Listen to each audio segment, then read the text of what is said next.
পাক রব্বুল আলামিন কুরআনুল কারীমের মধ্যে বলেন ওয়াস্তাঈনু বিস-সাবরি ওয়াস-সালাহ।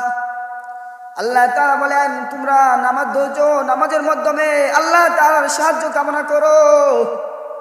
আল্লাহ তাআলা বলেন ওয়াস্তাঈনু বিস-সাবরি ওয়াস-সালাহ, ধৈর্য নামাজের মাধ্যমে আল্লাহ তাআলার সাহায্য কামনা করো।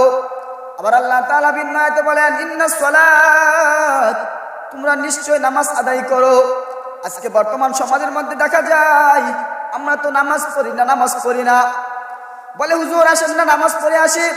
কোন যুবকদেরকে যদি বলা হয় ও যুবকের দল চলো মসজিদে মুয়াজ্জিন সাহেব আজান দিছে চলো যাই না আমরা নামাজ পড়তে, যুবক বলে না না না না হুজুর সময় নাই, আমার সময় নাই।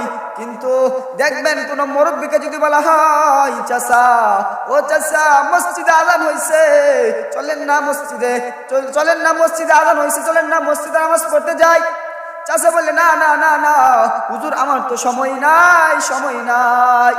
কিন্তু ওই মুরব্বী চাচা দেখবেন চার কাজ তলে বৈশা ঘন্টার কে ঘন্টা দিনের কি দিন রাতকে রাত কাটাইতেছে।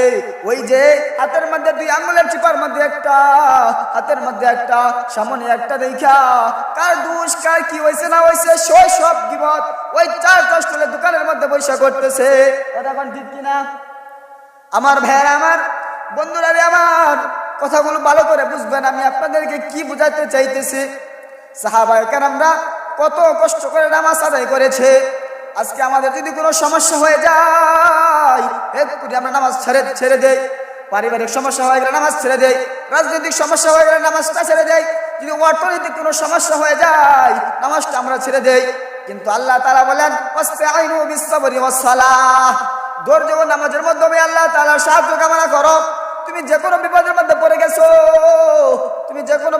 পড়ে গেছো, অন্য কোনো কিছু তোমার দরকার নাই।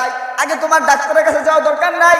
আগে তুমি কি করো, জায়নামাজটা বিছাইয়া সুন্দর করে ওযু করিয়া মসজিদের মধ্যে অথবা তোমার ঘরের মধ্যে জায়নামাজটা বিছাইয়া 2 রাকাত নামাজ পড়িয়া আল্লাহ তাআলার কাছে চোখের পানি ফালাইয়া কান্না করো, দেখবা আল্লাহ তাআলা তোমার সব সমস্যা দূর করে দিয়েছে।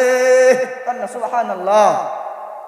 মুহতারাম হাজিরিন, আমি আপনাদেরকে যে কথা বলতেছিলাম যে যুবক ভাইদেরকে যদি কোনো যুবকদেরকে বলা হয় ও যুবক ভাইরা আসুন নামাজ পড়ে আসে, যুবক ভাইরা বলে না হুজুর সময় নাই। আমি এক ভাইকে জিজ্ঞাসা করলাম যুবক ভাই তোমার কেন সময় নাই? বলে হুজুর আইপিএল খেলা হয়, বিপিএল খেলা হয়, খেলা দেখতে হয়। যদি নামাজ পড়তে যাই তাহলে আইপিএল এর খেলা কে দেখবে, তাহলে বিপিএল এর খেলা কে দেখবে, তাহলে ক্লাবে বসে কে আড্ডা দিবে, তাহলে বন্ধু বান্ধবকে নিয়ে কে আড্ডা দিবে, তাহলে মেয়েদের সাথে কে মেসেঞ্জার আলাপ করবে। বলে হুজুর না না না হুজুর সময় নাই, আমি নামাজ পড়তে পারবো না, আপনি চলে যান। অনেক ভাইরা এরকম কথা বলছে। মুহতারাম হাজিরিন, আল্লাহ তাআলা বলেন ইন্নাস সালাত, তোমরা নিশ্চয় নামাজ আদায় করো। কিন্তু সাহাবায়ে কেরামরা কত কষ্ট করে নামাজ আদায় করেছে। আল্লাহ নবীর এক সাহাবী হযরতে আব্দুল্লাহ ইবনে আনসারী রাদিয়াল্লাহু তাআলা আনহু আল্লাহর নবীর পিছনে দাঁড়াইয়া প্রত্যেক দিন আল্লাহর নবীর পিছনে নামাজ পড়তো। কিন্তু একটা দোষ ছিল তার, সবার শেষে আসতো এবং সবার আগে মসজিদ থেকে চলে যাইতো।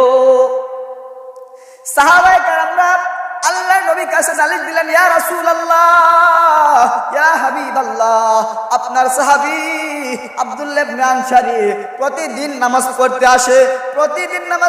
আসে, কিন্তু ইয়া রাসূলুল্লাহ, ইয়া হাবিবাল্লাহ, সবার শেষে আসে এবং সবার আগে মসজিদ থেকে চলে যায়। সাহাবায়ে কেরামরা আল্লাহর নবীর কাছে নালিশ দিলেন।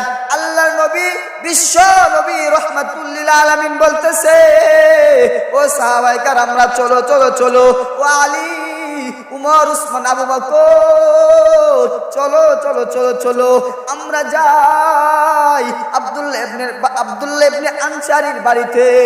তখন সমস্ত সাহাবায়ে কেরামদেরকে নিয়ে আল্লাহর নবী বিশ্ব নবী রাহমাতুল লিল আলামিন দিন ওই আব্দুল্লাহ ইবনে আনসারীর বাড়িতে গেলেন।